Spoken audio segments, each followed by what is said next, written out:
Assalamualaikum warahmatullahi wabarakatuh. Waalaikumsalam Waalaikumsalam warahmatullahi warahmatullahi wabarakatuh. wabarakatuh. Alhamdulillahirabbil alamin. Selamat siang Bapak-bapak semua, Pak Cepi, Pak Zulfahmi, Sultan Basa, Beni Indra. Selamat siang. Selamat siang. Salam Ya. sehat, salam puasa buat semua. Amin. Alhamdulillah. Amin, Semoga amin. puasa yang sedang kita jalani lancar ya. Amin, amin ya Allah. Jadi kita akan ngobrol-ngobrol nih terkait kemarin pengumuman dari KPU, diumumkan malam hari tanggal 20 Maret 2024, pemenang Pilpres nomor 1 Prabowo Gibran, nomor 2 Anies Muhaimin, nomor 3 Ganjar Mahfud. Untuk perolehan dari Anies Muhaimin itu 40 juta sekian, hampir 41 juta. Sementara untuk parpol pengusungnya, baik PKB, Nasdem maupun PKS, semua suaranya naik. PKB sendiri melejit suaranya, Nasdem dapat surplus 2 juta dibanding 2019 yang lalu, PKS naik 1 jutaan dari 11 juta ke 12 juta dan nambah 3 kursi. Kita ingin tanya dulu dari Sultan Basa Beni Indra.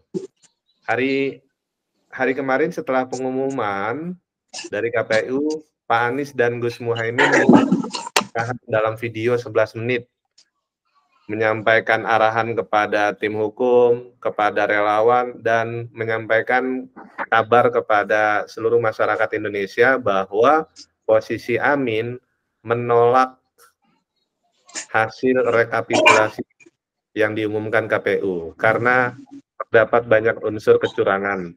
Dan hari ini didaftarkan gugatan Pilpresnya ke MK. Apa tanggapan dari Sultan Basa Beni Indra? Mohon diulang lagi Pak Sulung, kurang jelas, tolong diulang lagi. Yang kurang jelas apanya? Ya tentang apa namanya untuk menolak hasil KPU kan? Ya. Ya.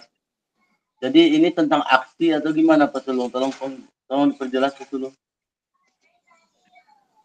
Ya, tanggapan dari relawan seperti apa dari arahan yang disampaikan oleh Pak Anies dan Gus Muhaimin semalam terkait sikapnya menolak hasil rekapitulasi Pilpres. Dan hari ini didaftarkan gugatan sengketa pemilunya ke MK melalui tim hukum nasional Anies Muhaimin. Apa komentar dari relawan? Silakan Sultan Basa Beni Indra. Assalamualaikum warahmatullahi wabarakatuh. Waalaikumsalam warahmatullahi wabarakatuh. Apa yang disampaikan oleh Pak Sulung tentang tanggapan saya, apa yang disampaikan oleh tim Amin menolak rekapitulasi hasil suara KPU itu memang sudah seharusnya. Karena tidak mungkin hasil KPU itu sempurna kalau dalam satu pilpres apa pemilunya sendiri itu cacat. Cacat dari hukum dan cacat dari apa namanya itu pelanggaran-pelanggaran. Jadi saya sendiri sudah mengatakan ketika aksi 19 kemarin bahwa KPU itu dengan timnya itu sudah nggak bisa dipercaya dan dia adalah petugas kiriman gitu, petugas titipan dari rezim Pak Jokowi. Karena kita ini kan juga nggak orang bodoh kan. Nah, terus yang kedua saya sampaikan, MK juga sulit dipercaya. Kenapa itu? Ya, saya tidak percaya dengan MK. Kalau dia nggak buktikan sekarang ini bahwa MK untuk berpihak ke yang benar gitu. Tapi tetap saya optimis, tidak percaya dengan MK. Karena yang sudah-sudah juga nggak percaya gitu. Terus hak angket, saya juga nggak yakin juga dengan hak angket ini. Gitu. Saya yakin saya dengan hak angket ini bisa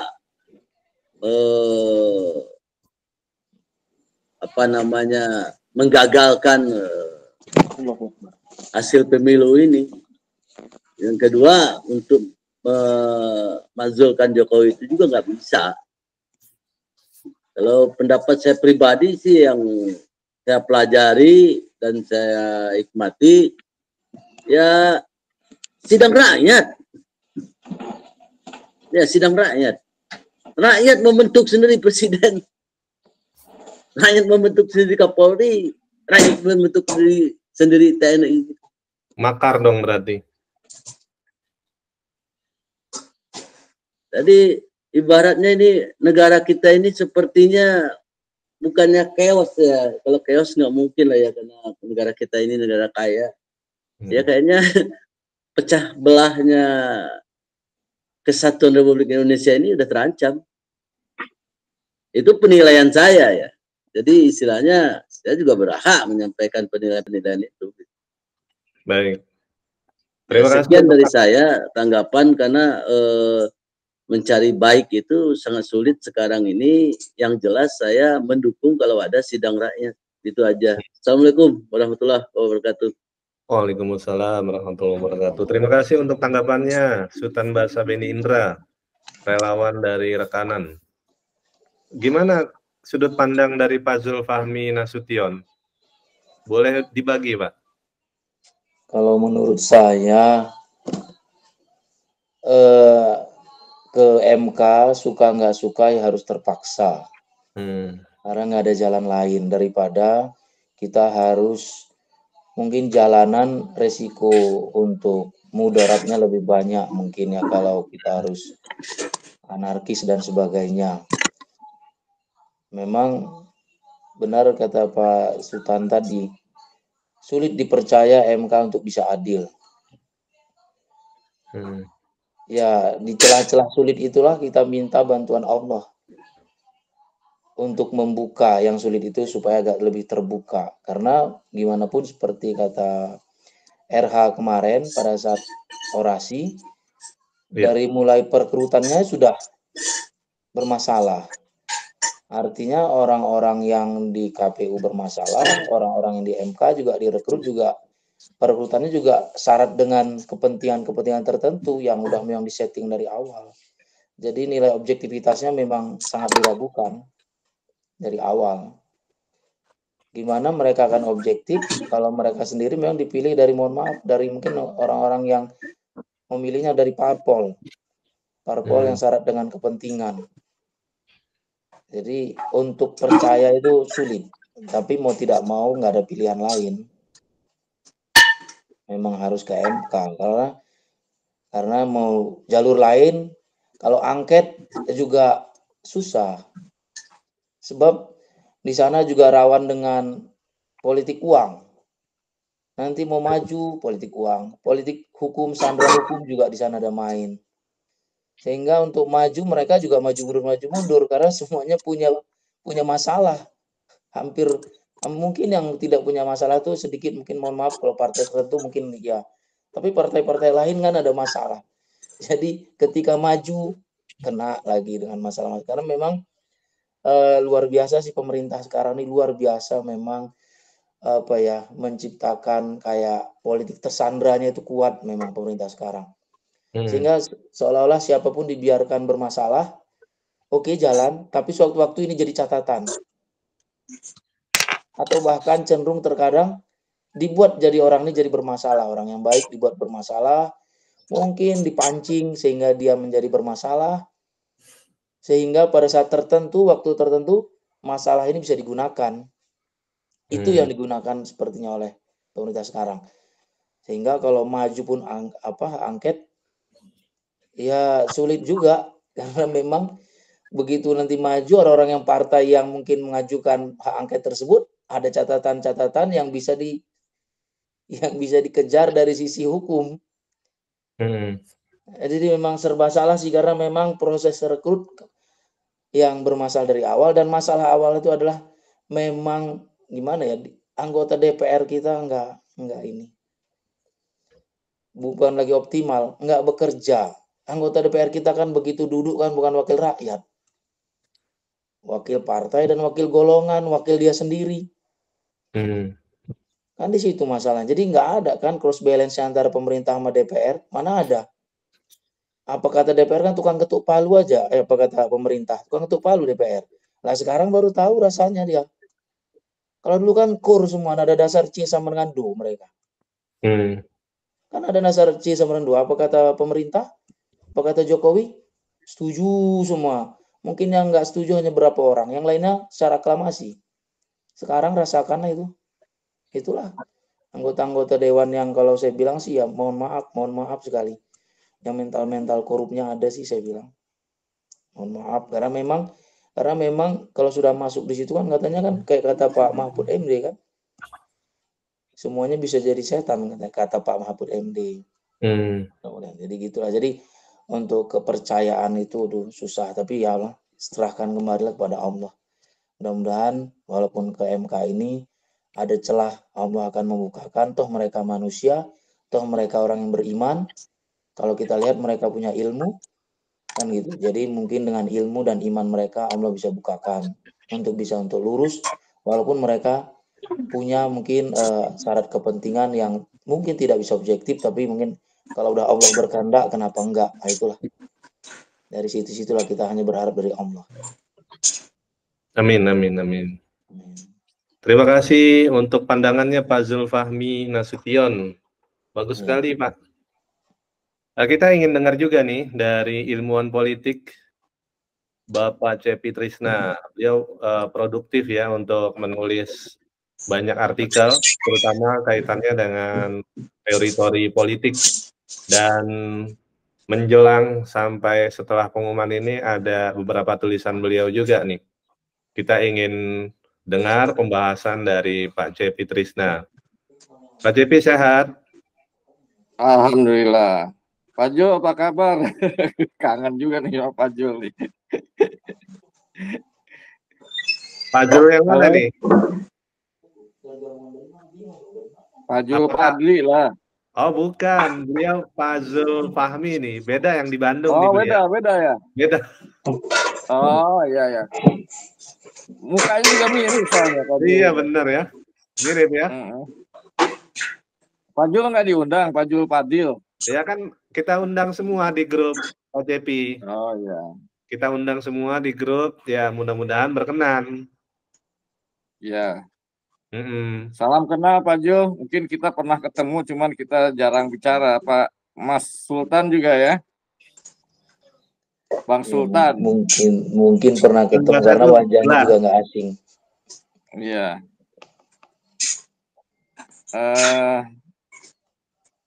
Jadi gimana ini Pak Mas Sulung? Iya. Masalah hasil ya. Gimana overview dari seorang analis politik Pak Cepi Trisna menyikapi dua peristiwa yang besar ya. Pertama peristiwa pengumuman dari KPU yang memenangkan pasangan 02 dan cara Anies Muhaimin menyikapi putusan awal lewat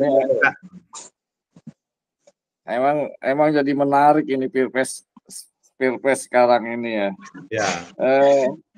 Saya kan pernah sampaikan di salah satu tulisan itu Mas Sulung yang terakhir itu yang kita introspeksi gitu kan atas suatu fenomena yang anomali gitu kan dari perkiraan kita sebenarnya kan kita sudah diskusikan masalah kecurangan itu diperkirakan akan terjadi gitu. Jadi beberapa kali kita di Sekber waktu itu kan diskusi ramai dengan relawan, di Porkom juga demikian, makanya si Porkom itu membentuk Bakorsi, akhirnya di Sekber juga kita bicara kemungkinan adanya terjadinya kecurangan gitu loh.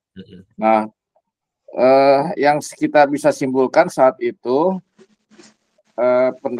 diskusi hasil diskusi terakhir dengan Dr. Gunaris itu yang ahli IT itu. Kebetulan saya langsung berdua tuh diskusi dengan beliau tuh. Kira-kira gimana Pak Gunaris ini antisipasinya? Sementara kan di Porkom dibentuk Bakorsi untuk saksi-saksi, oke lah itu bisa dilaksanakan. Semakin banyak yang melihat akan semakin antisipatif terhadap kemungkinan terjadinya kecurangan. Tapi kan masalahnya waktu itu kita diskusi bahwa akhir daripada perhitungan itu kan tetap di IT yang uncontrollable gitu. Kita nggak bisa mengendalikan seberapa kemampuan kita untuk mengendalikan itu. Makanya waktu itu saya membuat perhitungan dengan Pak Gunaris itu. Jadi untuk menghindari kemungkinan terjadinya kecurangan, kita harus menang di 65%. Pak Anies itu. Perhitungan utak-atik, banyak asumsi. Dengan asumsi itu kan kalau DPT itu konstanta, itu 200 juta yang akan masuk ke DPT itu nggak mungkin berubah dari situ gitu. Jadi DPT itu akan tetap seperti itu, dan kalaupun ada suara siluman itu tidak mungkin bisa dilakukan jika salah satu pemenang mencapai 65%.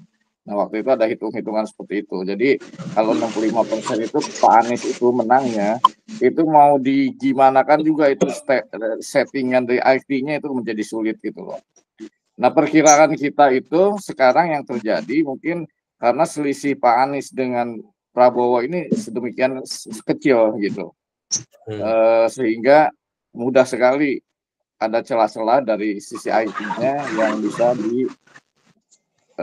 dimanipulasi sehingga Prabowo itu begitu dahsyat angkanya.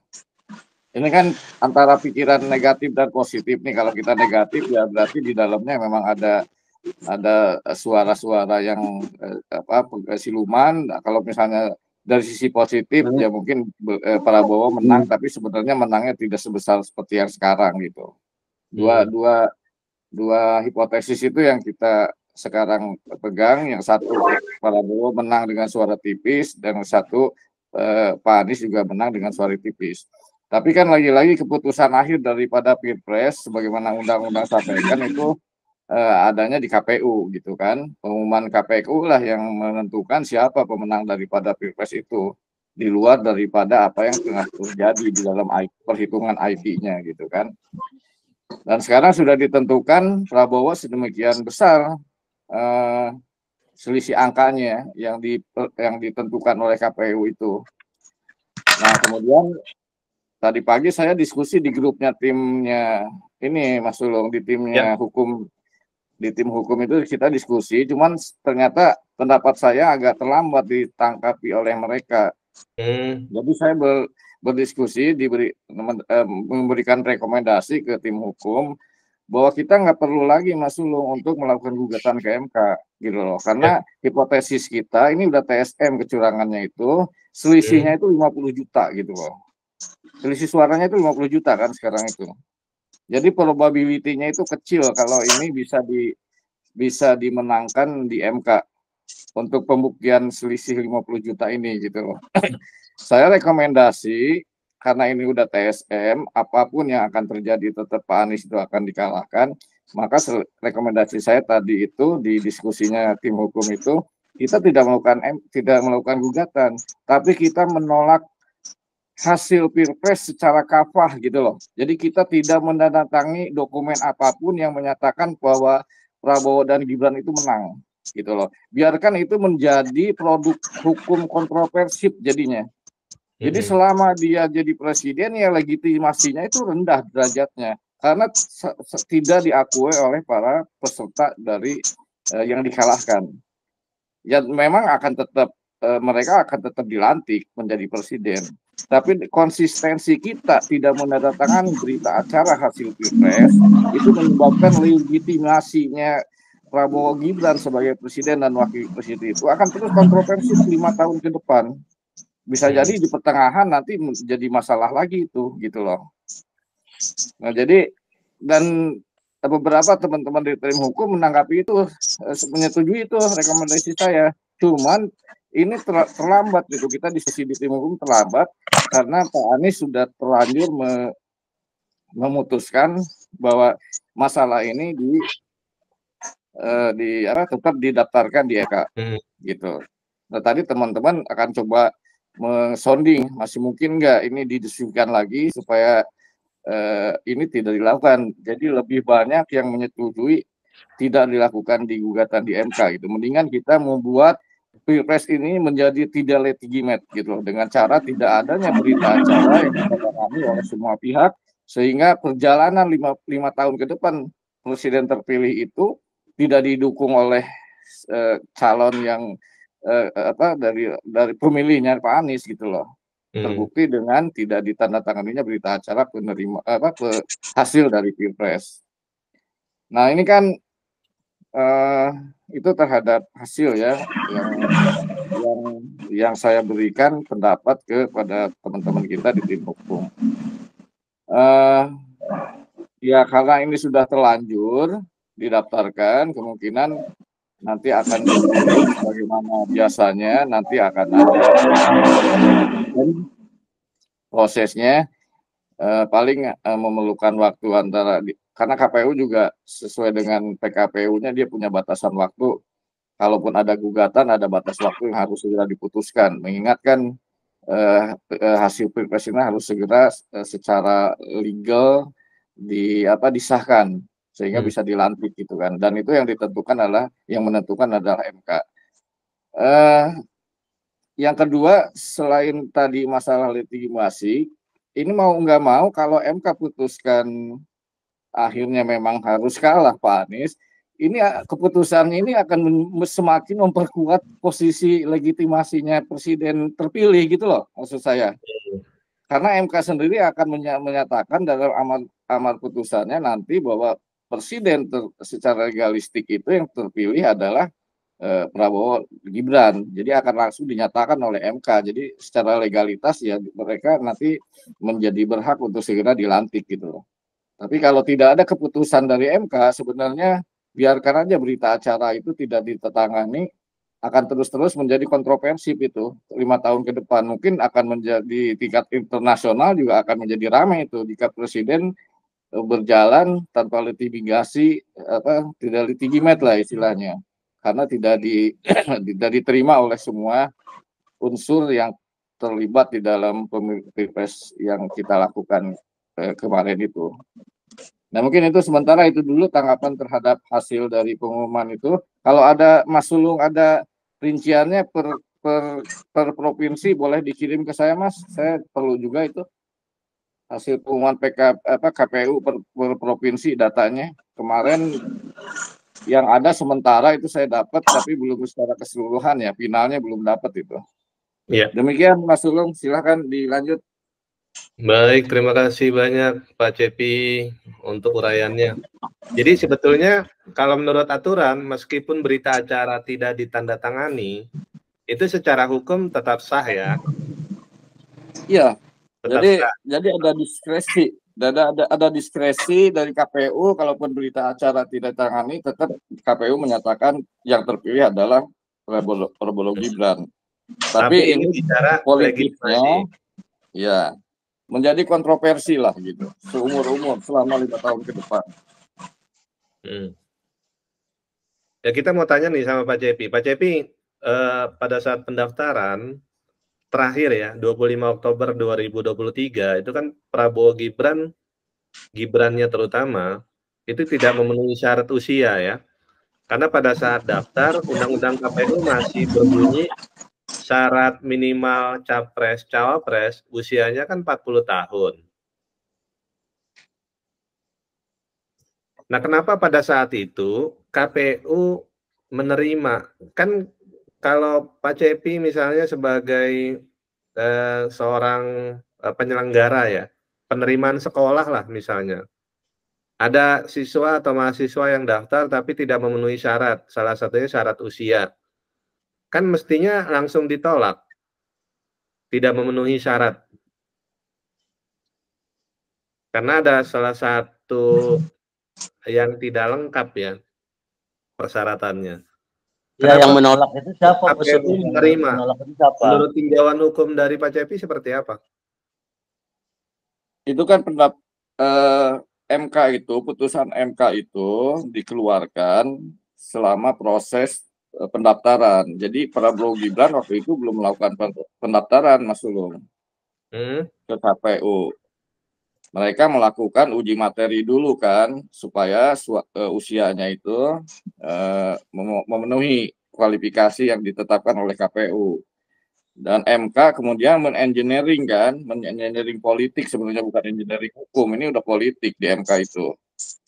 Si Usman ini akhirnya karena KKN ini dia bisikan dari Jokowi untuk target Jokowi karena si Gibran ini harus terpilih ya jadi dimanfaatkanlah si Usman ini. Kan dari awal si Usman masuk ke MK juga orang sudah menduga-duga kan. Ya. Kemudian nikah dengan kakaknya dengan adanya Jokowi itu sebenarnya udah disiapkan sedemikian rupa, makanya masyarakat bilang ini memang TSM itu wajar lah kalau rakyat menyatakan apa yang dilakukan oleh Jokowi ini TSM memang, karena memang sudah disiapkan sejak awal Pilpres ini sudah dimulai, engineering politik hukum itu dilakukan supaya mereka itu bisa masuk sebagai cawapres dan juga bisa menang gitu. Memang sudah disetting sedemikian rupa oleh mereka gitu. Jadi pendaftaran itu keputusan MK itu sebelum pendaftaran, setelah diputuskan 40 masuk barulah mereka tuh daftar. Mas Ulung. Iya, maksudnya proses pendaftaran itu kan undang-undangnya yang digunakan kan undang-undang KPU. KPU sendiri kan belum mengubah. Pada saat ingin mengubah, itu kan harus disampaikan ke DPR. DPR bersidang bersama ini kan, nanti untuk membuat undang-undang ada kontribusi dari pemerintah. Sementara pada saat itu DPR baru bersidang November kan. Jadi yang disebut oleh Pak Cepi tadi engineering itu. Iya, masalahnya keputusan MK itu membatalkan semua prosedur itu, gitu loh Mas. Kehebatan MK itu kan begitu. Untuk soal konstitusi itu mereka yang paling tinggi. Jadi prosedur untuk diajukan ke DPR segala macam itu menjadi tidak berlaku saat MK menyatakan memenuhi kriteria usia 40 tahun itu. Itu membatalkan termasuk undang-undang KPU. Undang-undang 17 2007, undang-undang Pilpres kan itu yang dirubah itu. Jadi tidak ada yang bisa melawan MK lah saat ini. Karena mereka sudah kuasai sampai ke tingkat itu gitu. Ya. Pak Zulfahmi. Masih ya. Di tempat, Pak? Masih ngikutin. Ya. Pak Zul, Pak Zul ini kan posisi ada di Bandung ya. Iya. Awalnya itu Jawa Barat diproyeksi akan menjadi tabungan suara untuk nutup di Jatim, nutup di Jawa Tengah terutama. Jawa Tengah. Nah, hasil yang kita terima semalam itu di Provinsi Jawa Barat ternyata jauh dari ekspektasi. Menurut Pak Zulfahmi, apa yang terjadi? Di Jawa Barat berapa Mas Ulung? Berapa persen? 30-an, Pak. Pak Anies 30-an. Prabowo? Hampir 60-an ya. Luar biasa.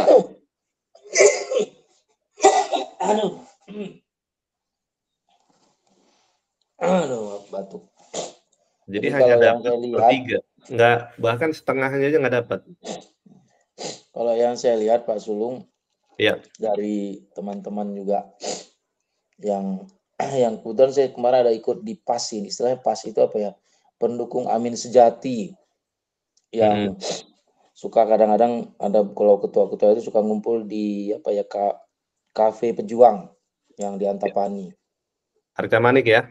Nah, jadi kalau menurut informasi yang dapat, kalau wilayah untuk yang mendekati kota, kayak kebetulan kalau saya kan daerah Cibiru ya, di Cibiru ini menang Amin walaupun tipis.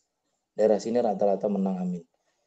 Tapi daerah Cilenyi tipis lah persaingan itu sangat. Tapi kalau kita masuk ke selatan, itu memang kalah. Mayoritas memang Prabowo kalau di selatan. Kan masalahnya kemarin kan kalau dari teman-teman bilang, mereka itu kan itu culasnya kan di hari-hari menjelang pemilihan kan, itu senjata ampuh bansos tadi. Nah mereka di sana siramnya kan, melalui mulai dari perangkat desa, dan yang saya tahu itu ada teman-teman perangkat desa dan mungkin sampai dengan RT-nya. Itu memang digerakkan, dari ya mereka, kalau teman-teman bilang sangat masif sih bansosnya, cuma bilang gitu, gimana nggak milih ya, namanya orang yang lapar dapat bansos. Padahal pada saat terakhir kali itu ada kampanye di apa, Stadion Jala Harupat, stadion yang di Soreang. Waktu itu kalau nggak salah jalan bersama, jalan ini ya, bersama Amin ya waktu itu. Walaupun kan saya teman-teman di selatan itu bilang itu kan luar biasa animonya masyarakat yang ikut kampanye itu. Kalau lihat dari situ yakin gitu. Iya, luar biasa. Tapi ketika di hari pencoblosan pada bubar semua suara itu, karena memang mereka menjelang hari H itu, H-1, H-2 kalau nggak salah, ya H-1 pun malahan. Mereka kan bagi bansosnya itu kan di sana. Dan bagi orang-orang kita yang kebetulan memang saat ini kan ekonomi memang lagi susah. Dan ini jadi apa ya, jadi memang senjata sih bagi mereka. Jadi banyak berubah pilihan di saat-saat terakhir.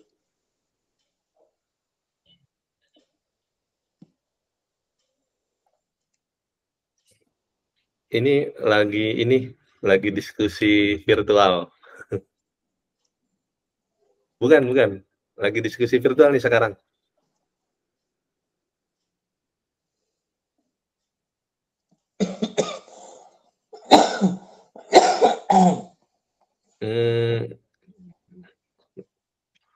Nanti saya sambung ya.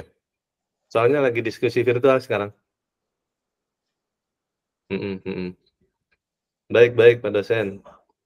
Waalaikumsalam warahmatullahi wabarakatuh. Makasih Pak Zulfahmi ya. Berarti Pak Zulfahmi ini menduga operasi menggerakkan sumber daya dari perangkat desa itu memengaruhi hasil, kira-kira begitu teorinya. Ya, tapi terutama dari digerakkannya dan kemudian ada bingkisan yang dia kasih, itu yang terutamanya sih. Pak Zul sendiri menyaksikan itu? Enggak, kalau di dekat kita, di komplek kita enggak ada. Tapi memang kalau pagi-pagi ada, saya dengar pagi-pagi, kebetulan saya di Cibiru ini pagi-pagi tuh saat saya nyoblos itu kan saya nyoblos jam 10. Di jam 7 itu ada dari partai tertentu bagi-bagi minyak goreng. Saya sempat waktu pada saat di TPS saya ditanya, dapat minyak goreng nggak? Enggak. Ada teman yang saya dapat nih. Jadi milih dong ini. Milih dong kalau gitu yang ini yang ngasih minyak goreng itu, Bang. Enggak, saya nggak milih itu. Enggak terlalu pengaruh kalau di sini. Walaupun ada sempat jam 7 pagi bahkan. Jadi partai apa itu, Pak? Waduh, kalau pakai apa kebetulan saya nggak dapat, saya nggak tahu ya, karena teman saya yang dapat sih. Jadi saya nggak dapat, makanya saya cuma ditanya ada dapatnya goreng. Enggak, saya bilang. Kalau saya nggak dapat emang. Baik, Pak Cepi. Ketika orang menduga Anies AHY akan berpasangan, tiba-tiba terjadi perubahan dalam waktu yang singkat dan dalam tempo yang sesingkat-singkatnya langsung deklarasi hitungan hari. Karena prediksinya Gus Muhaimin akan menjadi tabungan suara karena akar masanya kuat di Jawa Timur. Dan paling enggak bisa nggak terlalu telak kalahnya di Jawa Tengah. Kenyataan yang kita dapat dari pengumuman semalam, suara PKB dibandingkan 2019 itu justru meningkat. Suara PKB melebihi suara raihan dari PDIP dari 2019 yang lalu sehingga jadi juara 1. Tapi pada saat yang sama suara Amin justru terjepit. Teori apa yang bisa menjelaskan seperti itu, Pak Cepi? Karena kalau kita dapat 5 suara misalnya, 5 surat suara, itu kan sebetulnya lebih mudah milih capres-cawapres dibandingkan milih pileg. Ya, ada provinsi, ada DPR, ada kabupaten kota, dan ditambah lagi DPD. Sementara capres kan hanya satu surat suara. Teori apa Pak yang bisa menjelaskan seperti itu? Kalau dibilang tidak milih Gus Muhaimin, agak aneh karena itu kan ketua umumnya. Betul nggak? Kalau misalnya yang jadi Anies AHY, tapi tidak dipilih Anies AHY-nya, milihnya partainya, mungkin masuk akal. Ada rasa-rasa kecewa gitu. Tapi ini yang jadi orang nomor 2-nya ketua umum PKB, suara PKB-nya melesat, tapi tidak berbanding lurus dengan suara Amin. Padahal ada teori kotel efek. Gimana menjelaskannya, Pak Cepi? Ya, yang pertama, Pak Sulung mungkin tahu lah ya, saya kan sempat ramai itu di Porkom, di Sekber juga, karena kan saya orang yang pertama yang bernarasi, saya menentang Pak Surya Paloh gitu kan, memilih Muhaimin. Apalagi argumennya untuk Jawa Timur gitu loh. Karena seharusnya Pak Surya Paloh itu tidak seegois itu, maksudnya tidak mementingkan partainya gitu loh. Kita fokus semua kan sepakat ke Anies. Kalau mementingkan partainya, memang kan seperti itu, Pak Surya Paloh harus milih Muhaimin gitu loh.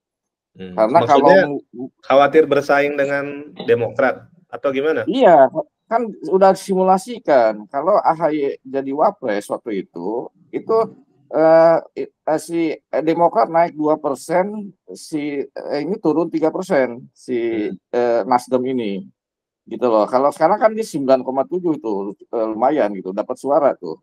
Tapi kan kita sepakat yang dipilihkan itu Pak Anies gitu loh.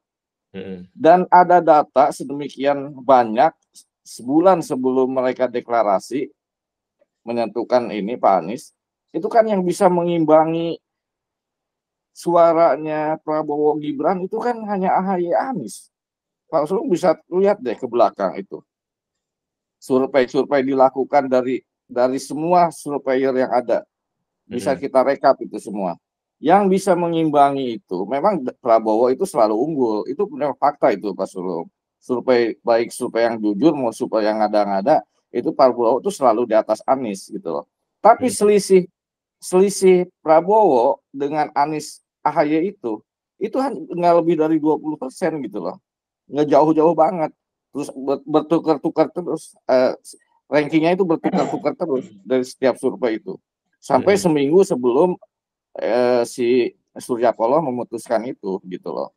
Jadi orang menyangka saya mendukung AHY gitu loh waktu saya bernarasi mengkritik Surya Paloh. Padahal saya bukan. Kita tuh konsisten terhadap data. Kalau saya itu kan nggak ada kepentingan politik kalau kita. Mas Ulung kan tahu sendiri lah. Iya kan apa urusannya kita dengan Demokrat dan Nasdem gitu. Kita bukan orang-orang Tapi kan partai memang itu. kelihatan dari luar memang Pak Cepi mendukung ini kan pasangan itu karena ada tergabung di AMAA atau apa itu. Iya karena kita membentuk AMA berdasarkan data track record hasil survei itu kan. Yang memperkuat melawan potensi menyalahkan Prabowo itu adalah AHY gitu. Kan beberapa kali disimulasi itu Anies Khofifah jeblok, Anies Mahfud jeblok surveinya. Yang bisa menyaingi Prabowo itu ya Anies AHY. Itu satu ya dari sisi potensial suara yang akan diraih oleh Pak Anies waktu berpasangan dengan Prabowo dengan AHY gitu. Nah, yang kedua, yang dipilih Surya Paloh itu Muhaimin argumennya karena Muhaimin punya suara di Jatim gitu kan. Sekarang tapi cuma kan 4 gini, juta. Pak Cepi, mohon maaf saya salah. Begitu Gus Muhaimin dipilih, penetrasi ke Jatim terutama ya, dan sebagian Jateng kan memang tampak waktu awal-awal itu ya. Iya, awal-awal itu kan mereka yang ini juga belum dukungan terhadap pasangan Demokrat waktu itu juga belum menyatakan kecewa kan, masih berharap Pak Anies bisa bergandengan dengan AHY lah. Jadi poinnya terus terang saya nggak simpati ya, memang dari awal saya kurang simpati terhadap Surya Paloh. Manuver politiknya itu selalu egosentris terhadap kepentingan partai gitu loh. Beberapa track record yang kita tangkap selalu begitu gitu. Makanya pada saat itu kita juga akhirnya saya nggak ngedukung Demokrat juga. Terakhir itu mereka itu saking hebatnya ya, Pak Sulung ya. Saya buka aja ini. Salah satu tim suksesnya Prabowo itu, Majen Nahrawi, itu menelpon saya. Dia mau bayar, saya minta ditransfer menjadi relawannya dia gitu. Jadi mau dikasih uang 50 juta untuk deklarasi relawannya Prabowo gitu. Nah, saya bilang, enggak Pak, saya bilang, saya walaupun kemarin mendukung Demokrat, saya bilang itu karena data bahwa dengan AHY waktu itu Pak Anies itu akan mendapatkan suara lebih banyak dibandingkan dengan yang lain, hasil simulasi seperti itu gitu loh. Jadi bukan berarti saya harus ketika itu koalisi itu terpecah, saya bilang bukan berarti saya harus mendukung Demokrat, saya bilang. Yang saya dukung itu karena saya sudah terlanjur hubungan baik dengan direktur eksekutifnya Sigit, yang kebetulan dia itu nyates jadi caleg di DPR, ya minta dukungan ke saya pribadi, ya saya hanya dukung dia secara pribadi, saya bilang. Tapi saya tidak mendukung Demokrat yang mendukung Prabowo Gibran, saya bilang gitu. Sampai segitunya itu Pak Sulung mereka itu. Jadi makanya tidak heran kalau Jawa Barat itu tadi seperti disampaikan Pak Jul juga, begitu hebat logistik yang dilakukan, emang luar biasa. Itu di Bekasi Raya Pak Sulung ya, hampir setiap RW itu ada komunitas relawan Prabowo gitu loh. Itu di 2019 aja saya sebagai ketua relawan Bekasi Raya itu nggak pernah menemukan gitu loh.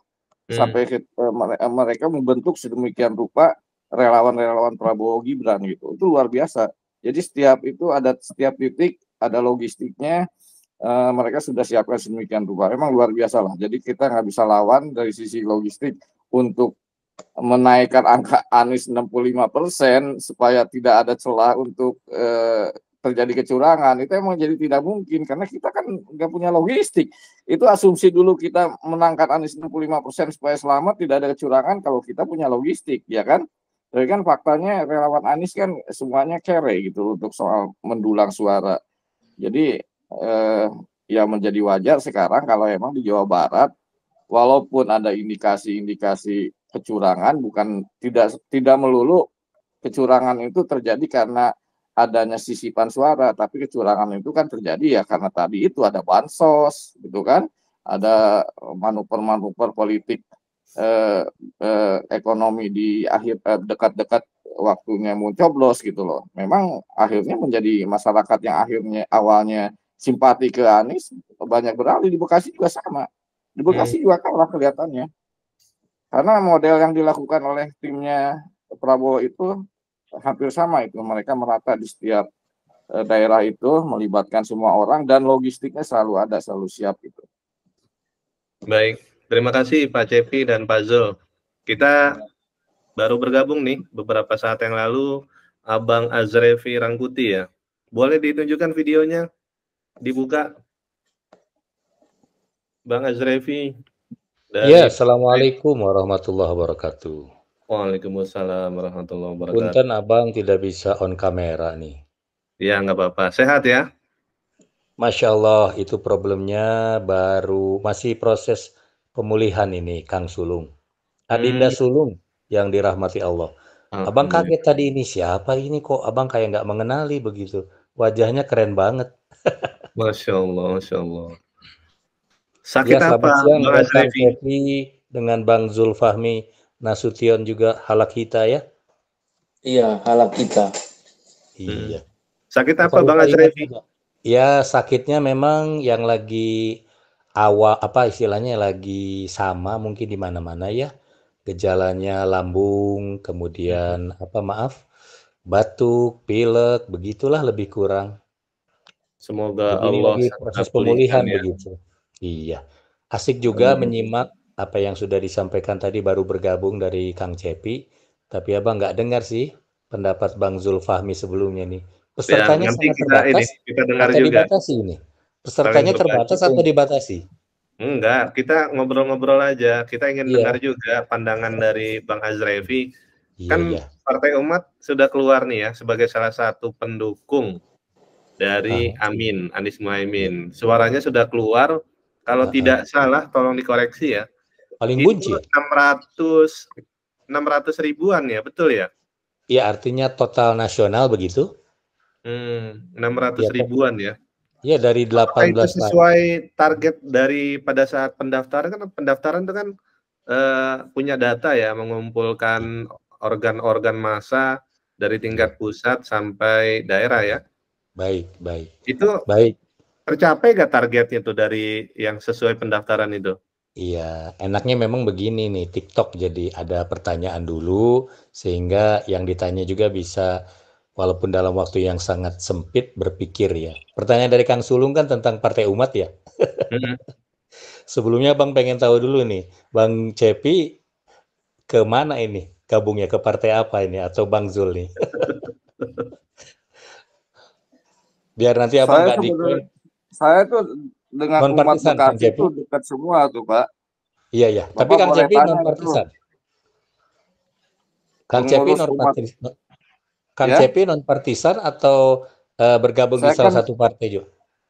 Enggak, saya itu ketua komunitas relawan, Pak, masalahnya. Jadi saya mengakomodir semua kepentingan partai yang mendukung Anies di Bekasi Raya ini. Siap. Gitu. Oh, tapi sebenarnya secara perorangan di Bekasi, umat Bekasi itu dekat, Pak. Bapak boleh tanya lah ke pengurusnya umat Bekasi itu. Pasti. Jangan panggil Bapak, Kang Cepi, panggil Abang aja. Malu dipanggil Bapak. Kalau Bang Zul Partai Umat bukan ya?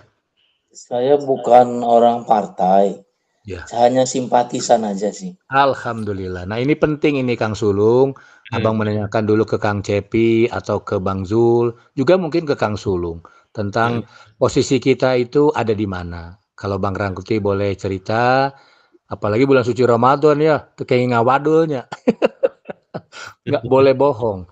Memang saat ini Bang Rangkuti masih aktif bersama teman-teman di Partai Umat Kabupaten Bandung khususnya, tapi juga badan kita ini ternyata nggak cukup diisi satu ya, boleh masih diisi dengan yang lain. Juga salah satu simpul relawan yang memang sejak awal punya niat baik, punya niat yang tulus, ikut memberikan dukungan kepada Mas Anies Rashid Baswedan pada awalnya.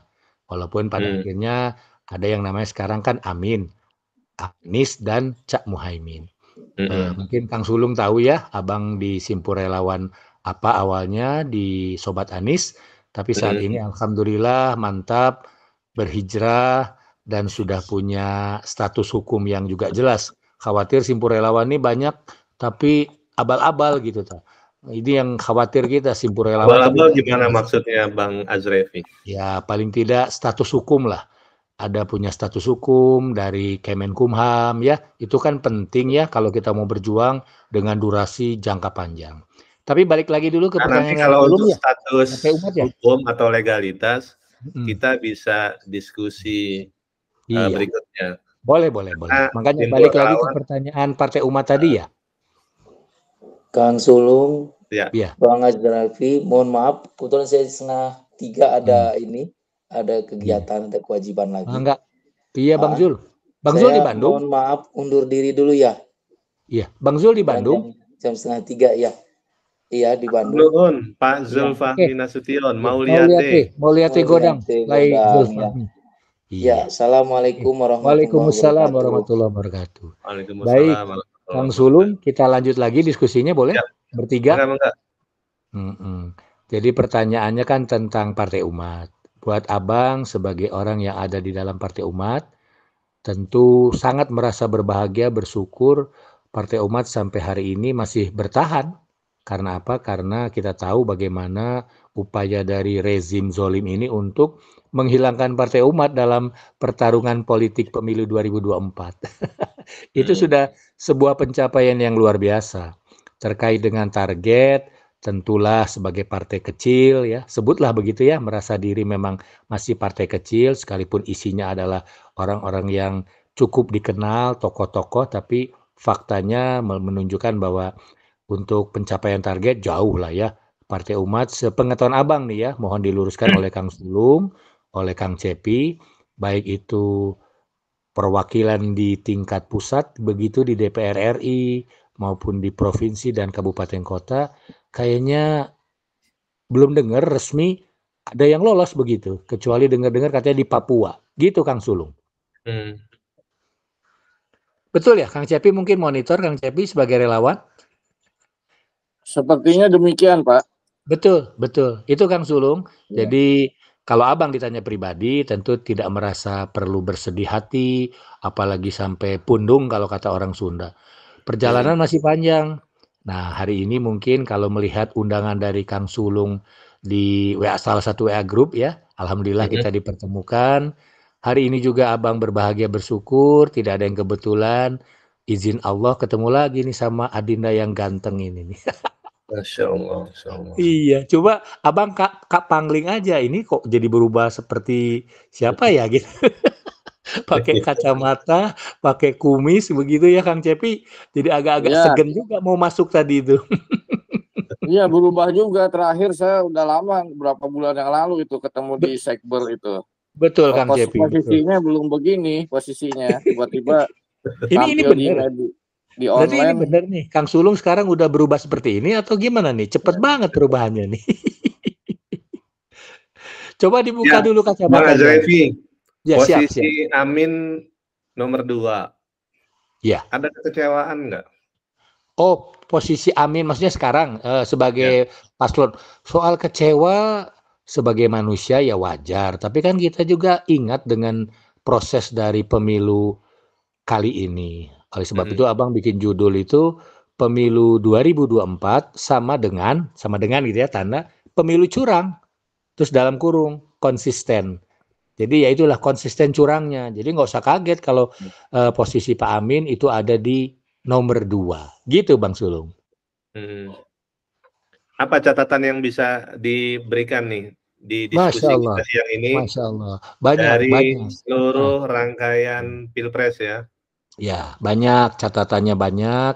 Boleh dibagi Bang Azrefi? Iya. Tadi Kang Cepi juga udah mengulas begitu dahsyat, begitu mendalam. Catatan Abang mungkin yang pertama politik itu ya dinamis ya. Jadi kita ini kan insan-insan politik dan kita sudah menyatakan diri kita untuk masuk dalam dunia politik itu. Sehingga ya kita perlu banyak belajar. Salah satunya tadi poin penting, politik dinamis. Politik tidak ada yang abadi ya, yang abadi hanya kepentingan gitu. Artinya tidak ada kawan, tidak ada lawan. Saat ini kita melihat bagaimana peta pergerakan yang terjadi kan. Sudah ada berita bahwa Nasdem begitu ya, Pak Surya Paloh, orang tua yang kita hormati, yang kita cintai, mau bergeser nih katanya, mau bergeser atau mulai bergeser. Tentu kita yang berada di pasangan Amin merasa kurang nyaman kan kalau itu terjadi. Kenapa nggak tetap konsisten berjuang bersama-sama, nggak usah dulu yang muluk-muluk dulu untuk tahun-tahun berikut, tapi minimal sampai bulan Oktober tahun 2024 ini. Mestinya Nasdem menyuarakan ya bersama PKS, bersama PKB, termasuk Partai Umat, juga dengan pasangan 03 yang merasa juga kecewa gitu. Itu catatan yang pertama. Catatan berikutnya, ya tinggal kita berjuang ini. Jangan terjadi lagi yang namanya Prabowo Sindrom ya. Kang Sulung dengar pernah ya? Prabowo Sindrom itu kan terjadi di 2014, di 2019. Pak Prabowo waktu itu berjuang dan kita juga bagian dari Pak Prabowo waktu itu. Jadi abang tidak malu mengatakan bahwa dulu kita berjuang untuk Pak Prabowo karena memang ya pilihan kita bukan Jokowi. Tapi abang berhijrah karena melihat memang ya cukuplah Pak Prabowo di perjuangan yang sudah berkali-kali itu kalah. Begitu ya. Ini pilihan pribadi sekalipun kan Nyesel kita gak kan begitu nggak milih Prabowo, Prabowo-nya menang? enggak sama sekali. Sama sekali nggak ada. Jadi karena kita udah tahu kan kualitas kapasitas, sebutlah maaf, Pak Prabowo itu kan juga salah satu tokoh pimpinan yang kita cintai dengan sepak terjangnya. Tapi dia tetap tahu sebagai manusia biasa. Tapi hasrat dia berkuasanya kan sangat luar biasa. Itulah yang dia tempuh hari ini. Kita ingin membuktikan curangkah dia atau tidak. Boleh jadi mungkin Pak Prabowo-nya boleh jadi maaf ya nggak curang. Tapi orang-orang di sekelilingnya kan mau dia curang dengan cara apapun kan, apalagi dengan materi yang memang sangat sangat memadai lah begitu dibanding kita yang berjuang bersama Mas Anies. Jadi harapan besar tetap bergantung kepada Mas Anies Rashid Baswedan. Harapan beliau di 2029 juga ada. Mungkin itu ya yang catatan ketiga lah. Jangan banyak-banyak Kang Sulung. Yang perlu kita bangun nih. Gimana nih kita bisa rukun nih. Kang Cepi, Abang, Kang Sulung. Beda-beda pendapat boleh-boleh aja. Tapi kan kita uji argumentasi kita, objektivitas kita itu dengan realitas lah gitu. Tidak ngawang. Gitu Kang Sulung. Baik, mau lihat ya, terima kasih untuk Sama-sama. tanggapannya Bang Masya Azrevi. Allah, Masya Allah. Sayang ya kalau bisa ikutan yang lain nih. Keren-keren Iya, juga nih yang diwadahi karena oleh Kang sebenarnya Sulung. begini, berangkat dari diskusi di banyak grup, itu Siap. Iya, pada menumpahkan pendapatnya. betul, Dan betul. sebenarnya ini kita sajikan sebagai etalase publik, biar Betul, didengar. betul. Cakep, Biar cakep. didengar, biar diuji juga di depan Iya, publik Allah ya untuk Karim. pandangan-pandangannya. Betul. Jadi Dan melatih ternyata kita. mungkin belum belum cocok waktunya. Bukan hanya belum cocok waktunya, kadang begini Kang, maaf. Toh lisan yang kita keluarkan siang ini dari Kang Cepi, Kang Sulung, Bang Rangkuti itu kan karena izin Allah juga. Tapi ternyata ketika teman-teman diajak seperti ini berdiskusi, belum tentu bisa berbicara lancar, kemudian mengungkapkan pandangan pendapat itu yang seperti diinginkan. Nah ini kendala kita tuh yaitu literasi dan edukasi kita sangat minim. Baik. Kalau data fakta kan bisa kita cari lah, tapi ketika kita melatih ketajaman, makanya Kang Sulung kalau tadi sempat mungkin menyimak kiriman Abang, toh itu juga bukan murni kiriman Abang, tapi sebuah renungan dari Imam Syafi'i ya, tentang perjuangan itu kan luar biasa, itu darah kita kembali menjadi bergelora bersemangat. Jangan menyerah, tetap dengan perubahan. Amin. Terima kasih Bang Azrevi Rangkuti. Pak Cepi, Ya. jumlah simpul relawan ini kan, kalau saya ibaratnya itu saban hari meliput yang deklarasi ya, di rumah pemenangan Timnas Amin itu, di Penogoro 10, itu lebih dari 1000. Lebih dari 1183 atau katakanlah lebih dari 1000 simpul relawan. Iya, betul. Banyak betul itu. Itu yang tercatat mungkin Kang Sulung ya. Ya, yang tercatat di Timnas Amin. Pertanyaannya, apa yang perlu dievaluasi dari simpul relawan sebagai bentuk kedewasaan kita untuk mengevaluasi sebuah organisasi, cara kerja, dan menetapkan sebuah tujuan bersama. Nanti kita mungkin akan sedikit bahas ya, kan nggak harus simpul relawan itu terdaftar secara legalitas. Karena didaftarkan secara legalitas juga itu nggak akan mungkin disematkan nama Anies, nama Muhaimin, atau nama-nama orang yang seperti itu. Dia pasti harus berganti nama. Nggak mungkin dengan nama yang ada Aniesnya, yang ada Muhaiminnya. Gitu. Nah, menurut Pak Cepi apa sih catatan yang jadi bahan evaluasi kita di relawan ya? Ya tadi Pak, tadi pembukaan acara yang kita ini kan saya sudah ada pengantar dari saya itu mengenai hipotesis yang saya sampaikan di narasi-narasi saya di artikel, bahwa pertama kan keputusan Pak Surya Paloh kan itu tidak bijak lah untuk kepentingan Pak Anies dengan memilih Pak Muhaimin ya. Itu kan ada dasarnya, semua berdasarkan database hasil survei gitu. Nah, kemudian yang kedua, kita juga sebenarnya sudah punya antisipasi, kita harus mendapatkan suara Pak Anies 65%. Terakhir waktu kita bertemu di nasional itu. Cuman masalahnya kan untuk mencapai 65% ini kan kita tidak punya kemampuan logistik gitu loh. Kan masing-masing ketua relawan kan sudah berusaha gimana mencari sponsor ke sana kemari agar bisa melakukan sosialisasi sehingga angka 65% itu tercapai. Kalau angka 65% tercapai seperti yang dilakukan sekarang Prabowo, itu nggak bisa ada celah untuk adanya DPT sisipan gitu loh, karena selisihnya susah banget gitu secara IT. Waktu itu kita simulasi dengan Dr. Gunaris itu susah, kalau 65% itu nggak bisa diakali di IT itu, karena dia juga harus menyiapkan DPT-nya untuk mesisipkan itu lebih besar gitu. Kalau menangnya tipis, antara misalnya Pak Anies hanya 55%, ya mungkin kejadiannya seperti sekarang, malah disalib oleh lawan politik capres lain gitu. Nah, karena masalah logistik itulah kita menjadi tidak bisa saling menyalahkan satu sama lain secara relawan gitu loh. Cuman yang kita prihatin itu akhirnya kegiatan kita banyak ramai di grup gitu kan. Mungkin Mas Ulung tahu sendiri ada berapa grup relawan di nasional, belum lagi di setiap provinsi, dan orang-orangnya itu juga ketua umum relawan, KSB relawan gitu kan. Makanya jadi terregister sekian ribu yang Mas Ulung tadi sampaikan. Tapi faktanya kan tidak bisa dikonversi itu suara komunitas ribuan itu menjadi suara gitu loh. Karena yang terkendala tadi itu, kita hanya bisa bicara ramai di grup. Saya beberapa kali ngajak seluruh ketua umum kumpul, udah ada grupnya itu yang dibuat oleh saya minta Pak Jamal itu dari komunitas Masab dikumpulkan ketua umum. Saya ajak ketemuan seluruh ketua umum untuk cari solusi gimana supaya bisa sosialisasi. Kesulitan juga untuk kumpul gitu. Jadi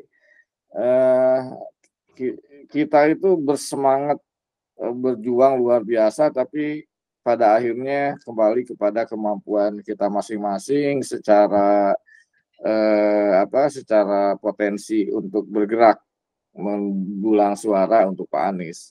Ya, banyak hal yang memang harus kita perbaiki. Kalau untuk berikutnya sih memang satu sama lain saling keterkaitan ya, calonnya juga, pengusungnya juga, mulai dari pengusung, partai pengusungnya harus yang lebih kita dorong lagi untuk lebih berkomitmen, kemudian relawan-relawannya juga yang punya kemampuan lebih mungkin, sehingga bisa membantu satu sama lainnya mendulang suara lebih banyak gitu.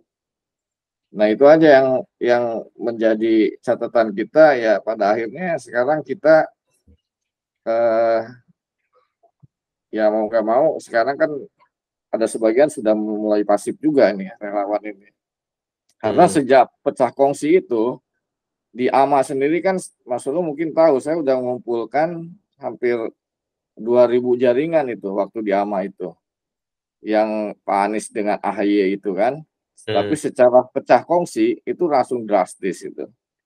Langsung drastis pecah, banyak yang akhirnya tidak aktif lagi untuk mendukung Pak Anies Amin gitu loh. Karena awalnya mereka sudah yakin banget, sudah merasa selasi antara Anies AHY. Itu dari situ juga dampaknya luar biasa tuh Mas Sulung tuh. Itu juga menjadi catatan lah. Maksudnya mungkin bukan catatan buat kita aja, harusnya menjadi catatan buat para politisi gitu ya, dalam membangun visi misi itu jangan hanya berorientasi kepada kepentingan partainya, karena kalau kita kan kepentingan bangsa relawan itu gitu.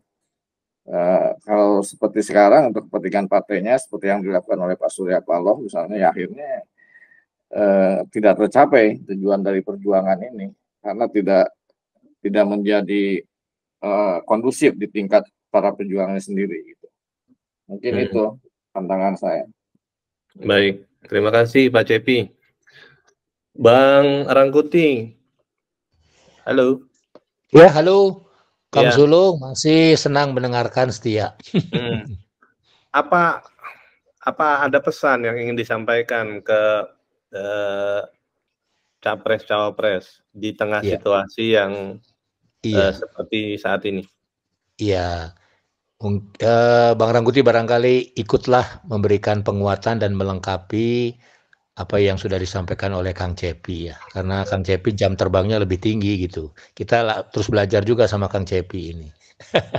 Yang disampaikan oleh Kang Cepi dalam bahasa sekarang ya, inilah kondisi perpolitikan kita saat ini. Jadi memang masih kencang, masih kuat, masih dominan politik apa namanya teh? Politik transaksional lah ya.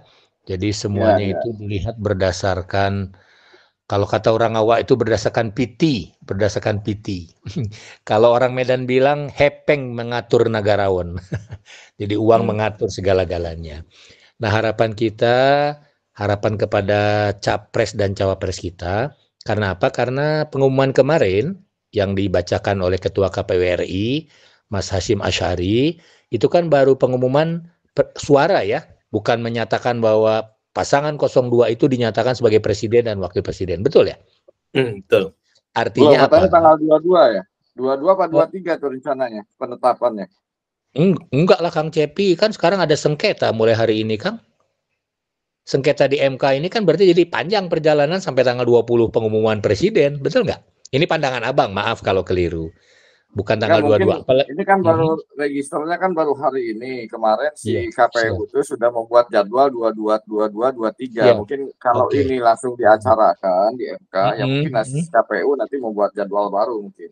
Betul, ya itu juga kita tunggu lah ya. Tapi artinya seperti pertanyaan Kang Sulung yang selalu menggugah semangat kita, harapan itu selalu ada Kang Sulung. Karena apa? Ini kan permainan ibarat tadi wa makarullah. Jadi bahwa makar manusia itu boleh-boleh aja, tapi makar Allah itu jauh lebih dahsyat lah begitu ya.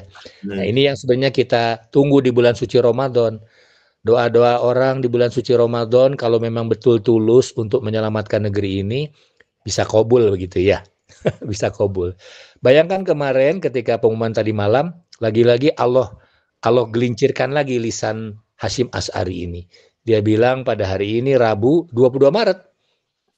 Coba didengar rekamannya Kang Sulung. Itu tuh kan udah tanda-tanda yang mungkin sepele sederhana tapi sebenarnya perlu kita cermati. Kenapa dia begitu suaranya bergetar kayak mau nangis begitu berat? Karena memang ada beban besar berat yang dia tanggung di pundaknya, tapi dia harus melakukan kecurangan itu. Nah sekarang kita sedang mengawal itu, kita bersyukur kecurangan saat ini terindikasi hanya ada di pasangan 02. Walaupun mungkin ada juga kemungkinan kecurangan itu di pemilu ini di 01 dan 03. Tapi mungkin kecil sedikit. Oleh sebab itu kita yang memang mau menuntut membongkar kecurangan ini, jangan sampai tadi Prabowo Sindrom. Kita maju ke MK dengan dokumen, dengan data yang kita yakini akan bisa membuahkan hasil, tapi ternyata kita masuk angin Kang Sulung. Gitu Kang Sulung. Baik, terima kasih Pak. Ya, sedikit mungkin komentar tentang simpul relawan ya.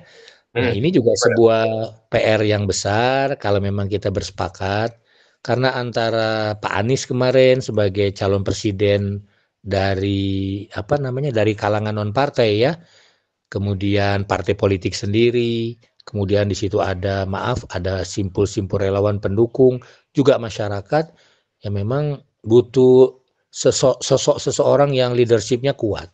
Sebenarnya sosok itu ada di Pak Anies ya. Bayangkan kita bisa menikmati bagaimana Pak Anies itu memberikan arahan-arahan, tapi mungkin arahan Pak Aniesnya belum sampai ke bawah, belum bisa diterima dengan ketulusan juga.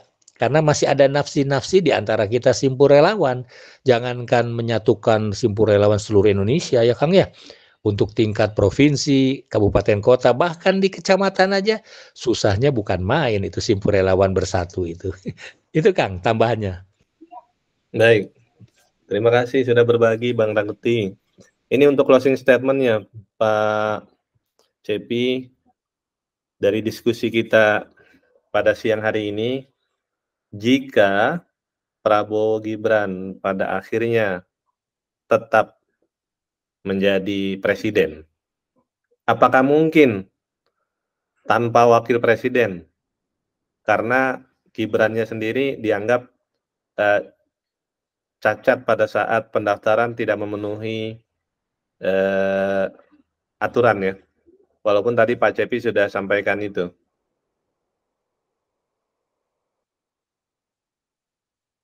Terus siapa nih Mas Sulung? Saya ke Pak Cepi. Kang Cepi atuh, Kang Cepi. Ya, jadi kan yang sekarang registrasi di MK itu, kalau nggak salah teman-teman kita masalah kecurangan, Mas Sulung. Jadi bukan lagi pendaftaran, pembatalan pengumuman dari penetapan dari hasil KPU semalam. Ya. Intinya itu. Pembatalan itu dikarenakan ada indikasi kecurangan, gitu kan. Ya. Makanya itu yang akan diuji oleh teman-teman kita di MK gitu. Tapi tidak lagi masuk ke wilayah masalah karena masalah usia. Kecuali kalau itu juga mau disertakan, tapi sebenarnya hal yang berbeda sebenarnya, karena itu sudah terlambat. Itu sudah ada putusan MK-nya bahwa usia itu berlaku untuk Gibran. Jadi sudah tapi final. Kan putusan MK itu sebetulnya juga cacat. Kan secara normatif Pak Cepi yang belajar di hukum ya, orang tidak boleh memberikan putusan kalau itu terkait dengan keluarganya, lingkaran familinya tuh. Dan status Anwar Usman pada saat itu kan, statusnya kan kerabat dekat. Jadi harusnya dia nggak pantas dan memang nggak boleh memutus perkara tersebut kan. Tapi diputuskan ya hasilnya. Betul. Ya ini masalahnya kan ini hukum politik Mas Sulung ya. Jadi banyak hal yang secara yuridis itu tidak bisa diterima, tapi karena di situ banyak unsur politiknya, ya itu makanya saya sebut sebagai engineering politik hukum gitu. Jadi Jokowi itu mengengineering gimana supaya Gibran ini memenuhi kualifikasi untuk masuk ke kandidat Wapres waktu itu. Makanya dibuatlah sedemikian rupa upaya-upaya melalui uji materi kan oleh salah satu relawannya Jokowi itu waktu itu supaya Gibran bisa masuk. Dan karena penempatan Usman juga kan sudah terkondisi dari awal, memang sudah diperkirakan akan seperti itu gitu. Karena mereka kelihatannya sudah ada master plan, keluarga Jokowi ini akan menciptakan dinasti melalui Luhut gitu kan. Dan jalan tracknya itu sudah disiapkan sedemikian rupa sehingga akan terjadilah dinasti itu gitu. Karena memang sudah disiapkan dari sisi yuridisnya sehingga apapun menjadi legal karena memenuhi semua unsur yang sudah di engineering oleh Jokowi itu. Makanya untuk berikutnya tidak mau kalau saya sih lebih fokus sekarang di mana isu ini bisa membawa ke ranah politik supaya Jokowi ini segera berhenti sebelum masanya untuk mengimbangi supaya Gibran ini tidak terlalu lama itu menjadi memposisikan diri sebagai perwakilan Jokowi nantinya gitu. Harus segera diakhiri, harus segera diputus gitu loh. Terahnya Jokowi itu. Jangan sampai berlama-lama, kalau bisa 2 tahun Gibran ini selesailah jadi Wapres itu. Ya, Bang Azrevi. pertanyaan yang sama ya. Kalau misalnya Prabowo Gibran tetap jadi, apakah Bang Rangkuti atau sebagian masyarakat Indonesia masih percaya dengan proses demokrasi? Ya, betul sekali. Jadi kalau kita melihat peta perpolitikan hari ini memang betul-betul ini hanya istilah-istilah para pakar tadi apa. Politiknya memang anomali begitu ya. Politik gak waras gitu. Tapi itulah yang terjadi. Betapa seorang yang kita kenal dengan sosok dulu awal begitu ya. Sangat lugu. Pokoknya tenyangki saur orang Sunda mah gitu. Tapi ternyata dia ini yang sekarang memainkan peta perpolitikan di Indonesia. Siapa dia? Dialah Jokowi. Kita nggak habis pikir gitu ya. Kita mau ngelihat dari sisi mana Jokowi ini kok kayak gimana, misterius atau gimana gitu. Bahkan mungkin maaf, Abang selalu meyakini pertama tidak ada yang kebetulan di dalam hidup kita. Kedua, sejarah-sejarah masa lalu, sejarah para nabi itu hari ini bisa kita lihat di negeri kita yang kita cintai. Jokowi ini lebih dari Firaun.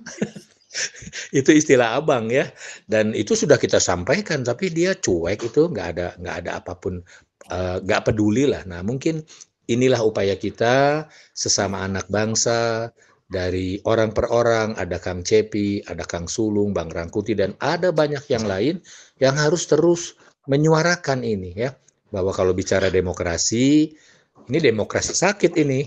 Ya kita juga memang sepakat dari sisi kita sebagai mayoritas muslim kan, ya memang demokrasi yang model begini nggak bakal bener, ya sampai kapanpun nggak bakal bener.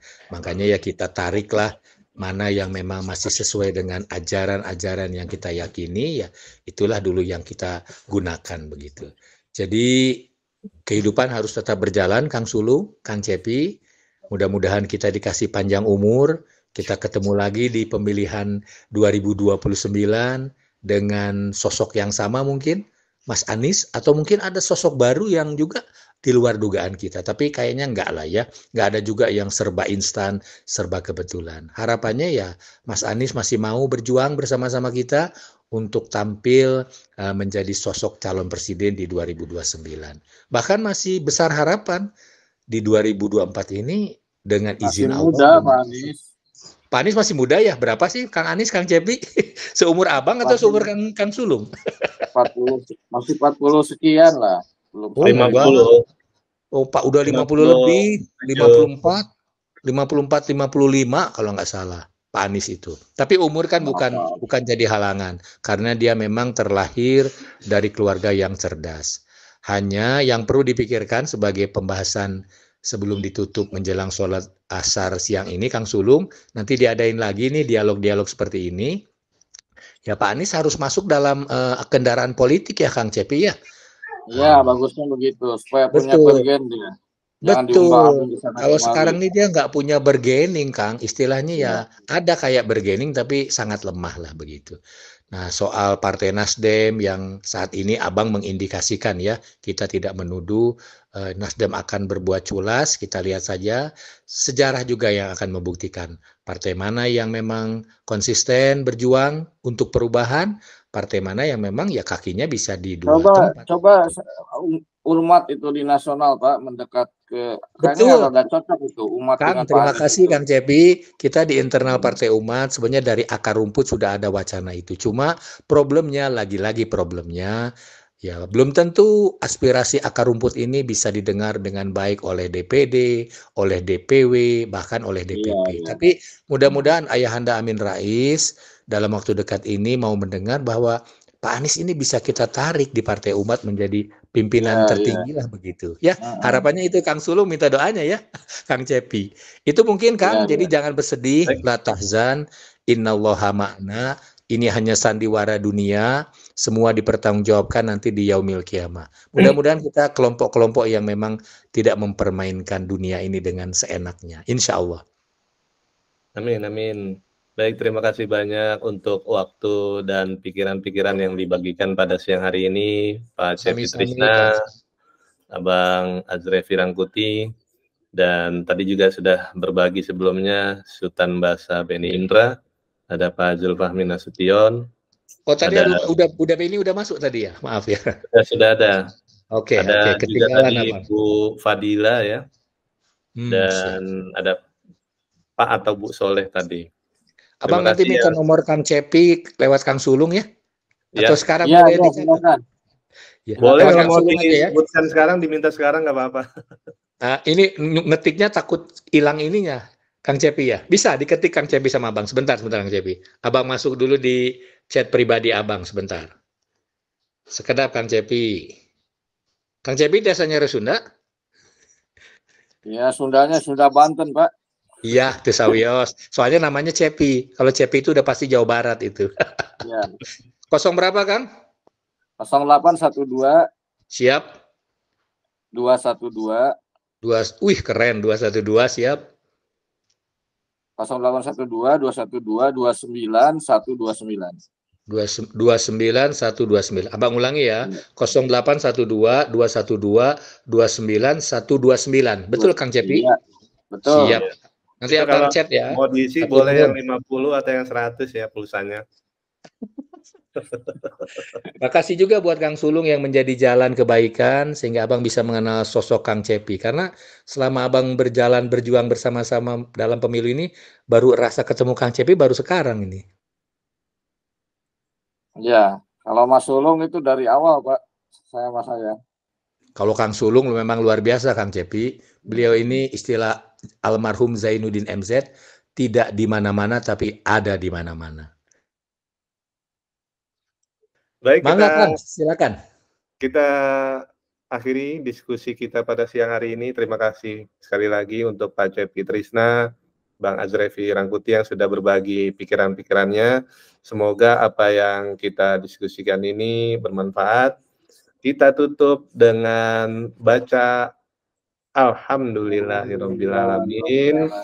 Subhanakallahumma. Selamat puasa ya, selamat sholat asar, terus puasa lanjutkan.